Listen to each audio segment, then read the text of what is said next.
You're on the Ruslan Belov channel, and today we're going to discuss the situation in Ukraine as of May 27th, 2025. A lot has happened today, so let's get started. Specifically today, May 27th, 2025, the majority of pro-Ukrainian analysts, mapping services, and even deep state have announced that the Russian Federation, the Russian army, has launched its summer offensive, something that had been anticipated for several weeks by various sources. As of today, Russian forces are conducting a wide-scale offensive stretching from the Sumy direction all the way to the southern Donetsk section of the front. So let's start with the Sumy direction. Let me remind you that over the past few days, the Russian army has been actively advancing here. For instance, just yesterday, we saw objective control footage and reports from both the Russian Ministry of Defense and affiliated sources stating that Russian forces had cleared the settlements of Vladimirovka, Vodolaki, and Belovody. There were also reports yesterday of forward units moving toward Vodolaki. Today, this information is further confirmed by various mapping services. We can see that Russian units are steadily moving further south toward the settlement of Novaya Sek. Along their advance routes, Russian aviation and artillery are delivering massive strikes to clear the way for further troop movements. At present, the primary goal for Russian forces is to seize and secure the settlement of Kharkiv. More precisely, the main objective now is to cut Kharkiv off from its supply lines coming from the city of Sumy. To achieve this, the offensive is pushing from the northwest in a southeastward direction, aiming to reach the H07 highway. We can clearly observe Russian forces gradually moving in that direction. Next, we move to the Kharkiv direction, more precisely to the northeastern part of Kharkiv Oblast. A lot of significant developments have come from this area today, so let's focus on them. Starting with the town of Vovchansk. Apparently, Russian forces are under orders to complete the clearance of Vovchansk and its northern section within a short time frame. Today, a large number of video clips were published by pro-Ukrainian sources showing Russian assault units, operating in small groups, trying to reach the Vovcha River, which separates North and South Vovchansk. Notice the huge number of FPV drone strike episodes targeting individual Russian soldiers trying to cross what is now essentially a wasteland. Because Vovchansk, as it existed on the map, no longer exists. The streets and buildings shown on maps are gone. It's just a desert now. Russian forces are trying to reach the Vovcha River while Ukrainian units are hitting them with FPV drones. Based on objective control footage, several of these episodes have been geolocated. We can see that the Russian army is attempting to semi-encircle or semi-flank the Ukrainian armed forces' positions in this area. This appears to be the last Ukrainian stronghold on this side of the Vovcha River. Russian forces are attempting to encircle it from the southwest and the northeast. At the same time, Russian reconnaissance is actively working in the southern part of Vovchansk, trying to locate the positions of these same FPV drone operators striking Russian troops, and in some cases they are succeeding. In this footage, we can see how a Ukrainian FPV drone landing site was discovered during a recon mission, and the building was immediately targeted by Russian artillery. However, the situation in Vovchansk is not the most important issue. It's just one detail, a small piece of the bigger picture that's starting to take shape. Today, the most interesting and significant news from northeastern Kharkiv Oblast comes from the settlements of Kamenka and Dvorichanske. Pay close attention, there have been map updates, and the most intriguing ones come from the area around Strevka. We've updated the map based on objective control footage released by the Ukrainian side. Here we can observe the work of Ukrainian FPV drone operators and a separate tank brigade striking positions of the Russian armed forces. This 1-minute video contains several episodes, some of which have been geolocated. One episode occurred on the northeastern outskirts of Strovka. Another happened on the northwestern outskirts of Kamenka. Based on this drone strike footage, we've updated the map, showing a high likelihood that Russian forces are gradually advancing into Kharkiv Oblast, not only from the Oskil River side, but also from the Russian state border. Massive strikes are also being reported on the settlement of Dvorichanske, which appears to host significant reserves and units of the Ukrainian armed forces, likely deployed to stabilize the front along the Oskil River and the national border. So based on the offensive vectors, the geolocated footage, and confirmed map updates from various pro-Ukrainian mappers, including Deep State, we are observing a Russian push within a specific triangle, bordered by the state border, the Oskil River, and surrounding areas. It seems this triangle is now a target zone for the Russian army for the coming weeks. Thus, the Kharkiv direction has become very loud and very active from the Russian side.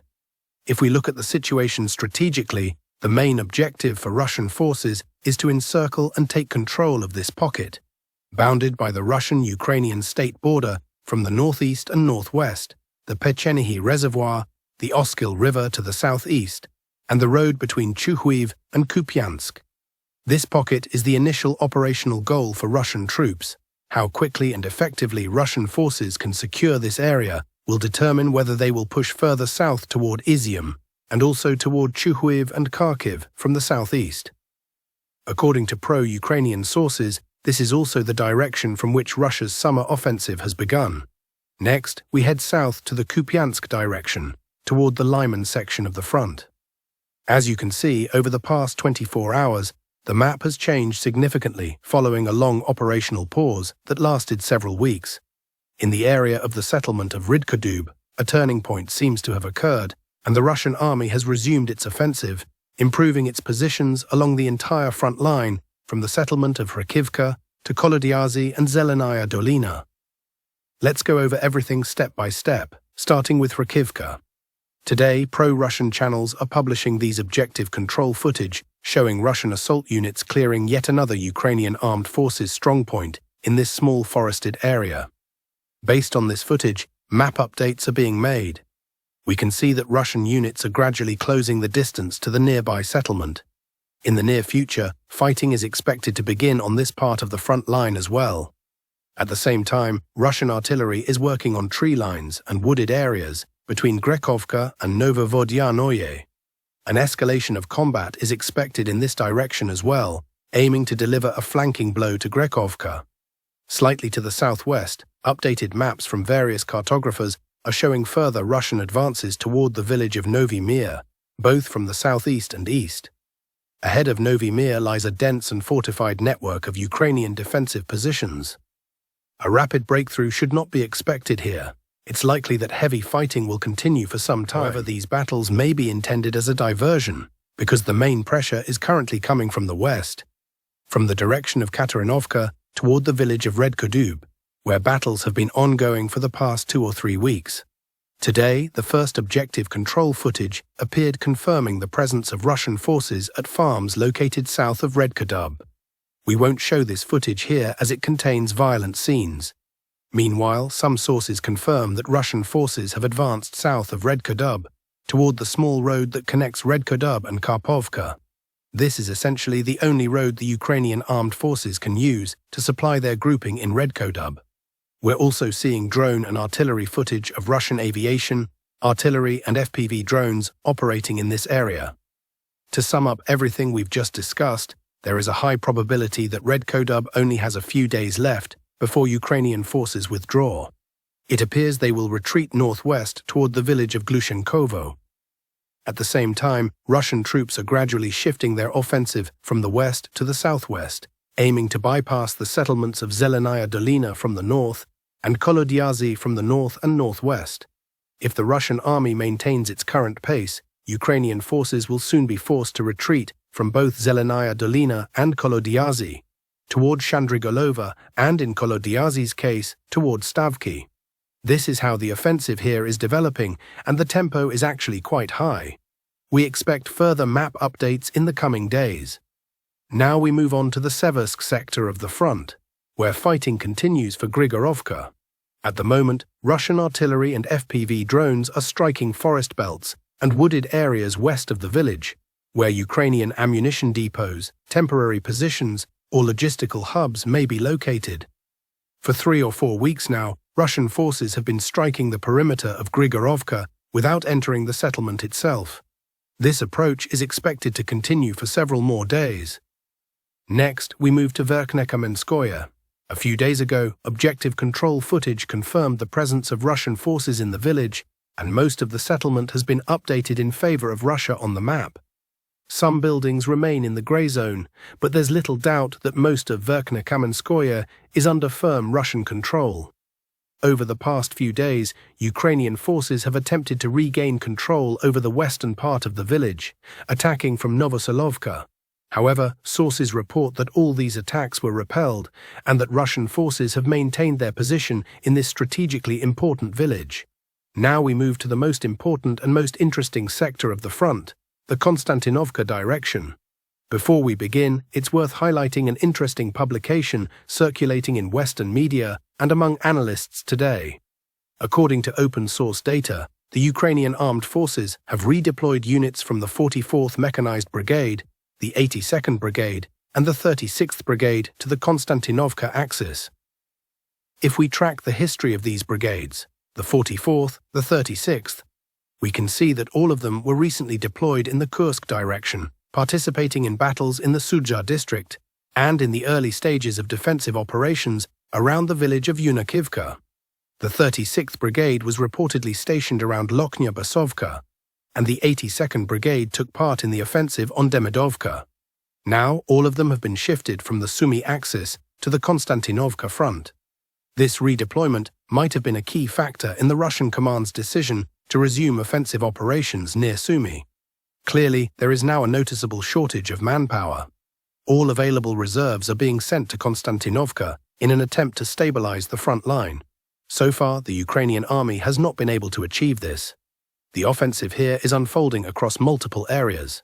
The so-called Petel, the Kostiantynivka, Vozdvizhenka, or Novolinovka axis, is spreading in various directions. With each passing day, more and more map areas are updated in favor of Russian control.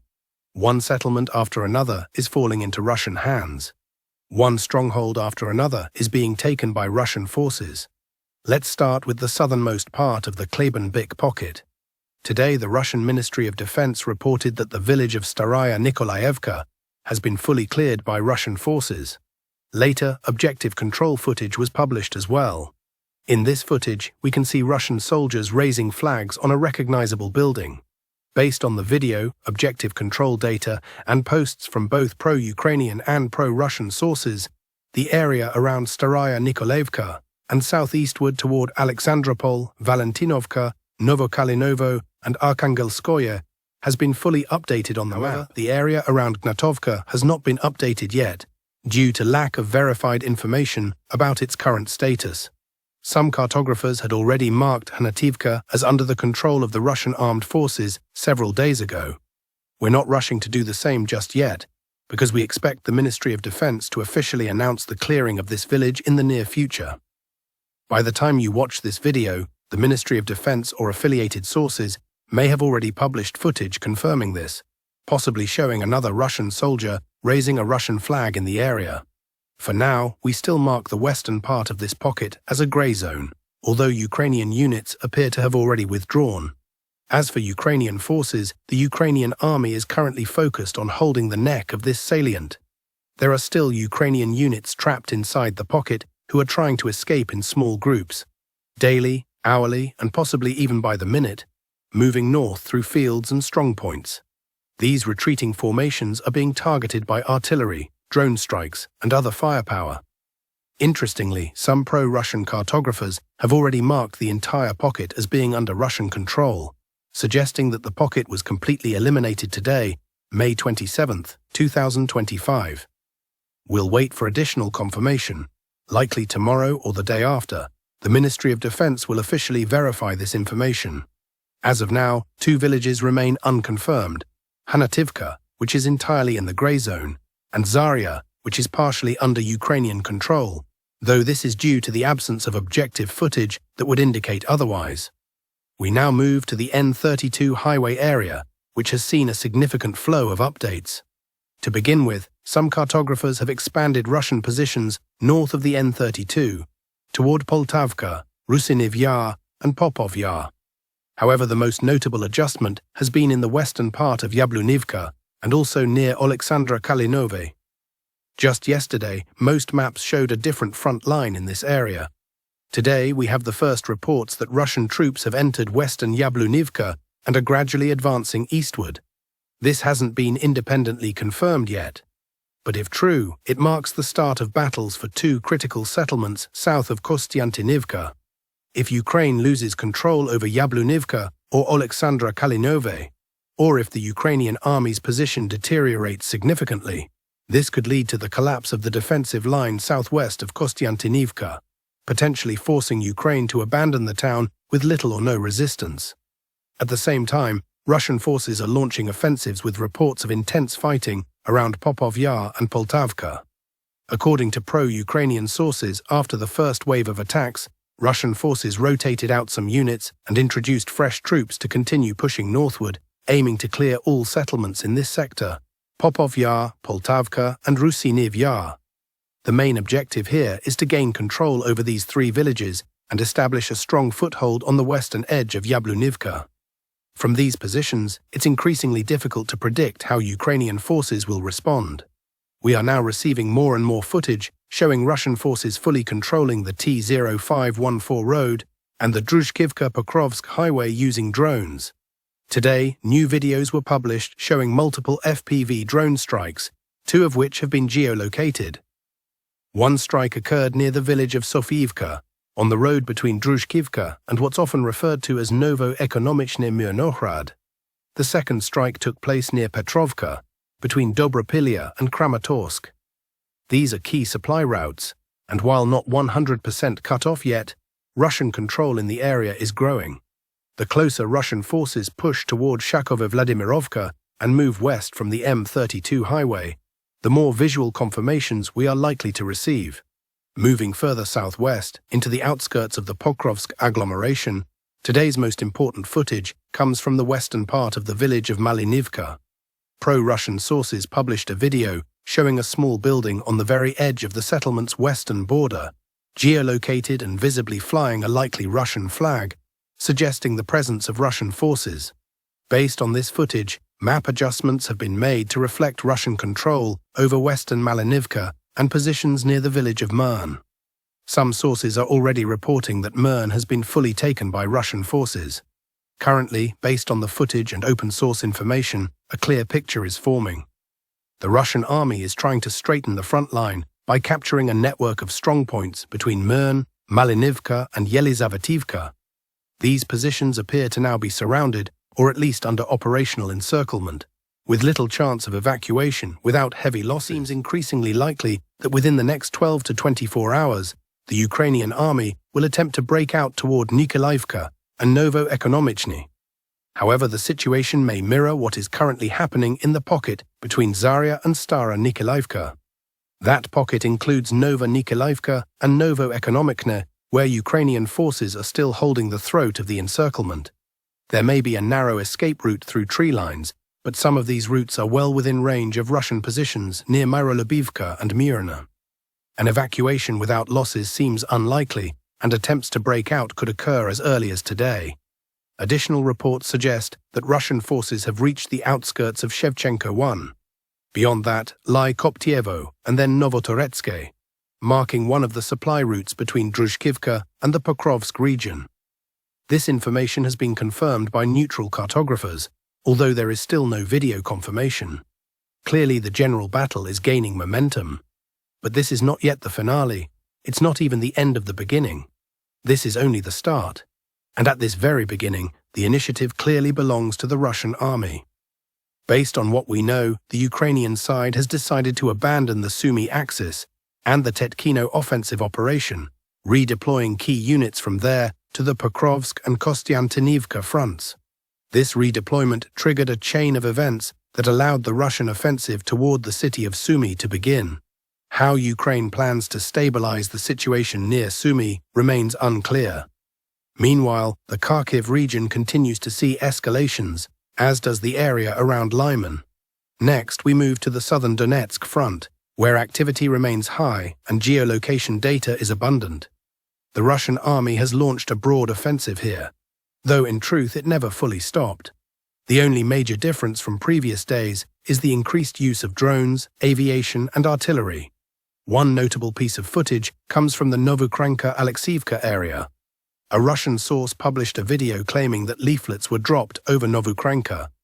though geolocation suggests it may have occurred elsewhere, possibly near Alexievka, though we haven't confirmed it yet.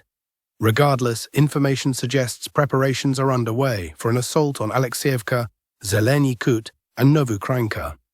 These attacks may begin in the next few hours to push out Ukrainian forces.